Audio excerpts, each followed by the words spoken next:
I'm haunted by what is the quintessential appropriate response to God in the person of Mary. And I don't have time to give a homily on the Annunciation text in Luke, but that is a text that has haunted me for more than 2 decades now. Here was this young lady who hears this astounding announcement. She's a virgin. She's never known a man in a sexual way. And she hears this astounding announcement that she's going to have a baby, and this baby is going to be none other than the Messiah. Blows her mind. But with that will come all kinds of ostracization. With that will come all kinds of shame. Mary, unmarried, will begin to show. And people will begin to ask, what is going on? And Mary, of course, she could say, no, really, the Holy Spirit made me pregnant, and this is actually the Messiah. They're going to think, not only are you a blasphemer, you're nuts. But here she responded to the grace of God by saying, I'm the slave girl of the Lord. Let everything happen to me just the way you say. And God shows up. Someday when I grow up in my faith, I hope to be an echo of Mary. You want to look at an example of holiness, an example of the appropriate response to grace, you don't need to look any further than Mary. And I want you to imagine that Annunciation text. Deity in humanity. Royalty in humility. God's saving holy history of virgins awestruck mystery. A kingship for eternity. The evil in your neighborhood redeemed into a greater good. Hideous screams of a helpless race, now choruses of saving grace. Creation's death-bent hellish groan, at peace before Messiah's throne. How is it that this mystery can live and breathe in you and me?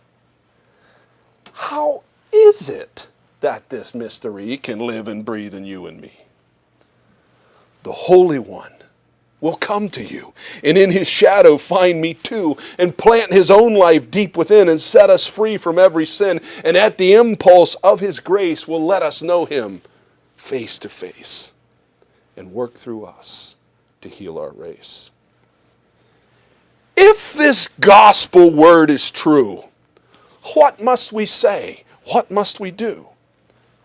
We must believe this word is true and live our lives in its purview. And let the virgin young and tender teach our cold hearts to surrender. I am the servant of the Lord. I stake my life upon your word.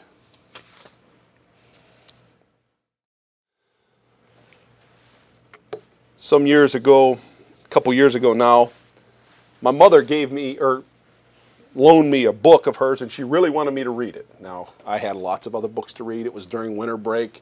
I was home for a couple days. I was behind in everything that I need to do for OCU, and the last thing I wanted to do was read another book, but this was my mom, and I was staying at her house, and so I didn't want to blow it off. There was a book by Andy Andrews called The Noticer, and there's this figure, this mysterious figure in Andy Andrews' book who happens to be able to see things that other people just look right past.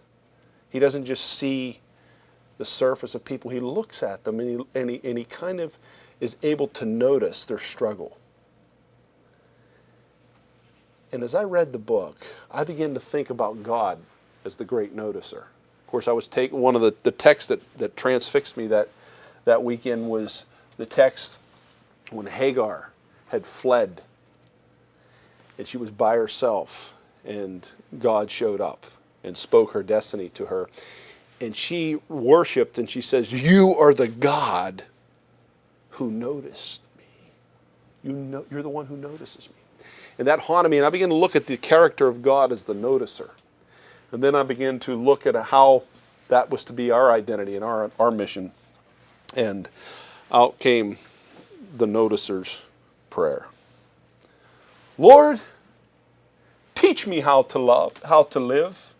how to love and how to give, and find contentment in the choice to speak for those who have no voice. As your love now flows to me, and your Spirit sets me free, I will live and love and dance and not be slave to circumstance. I'll see sad folks with your own eyes. I'll hear their groan and feel their sighs, and somehow help them realize that you have seen them too.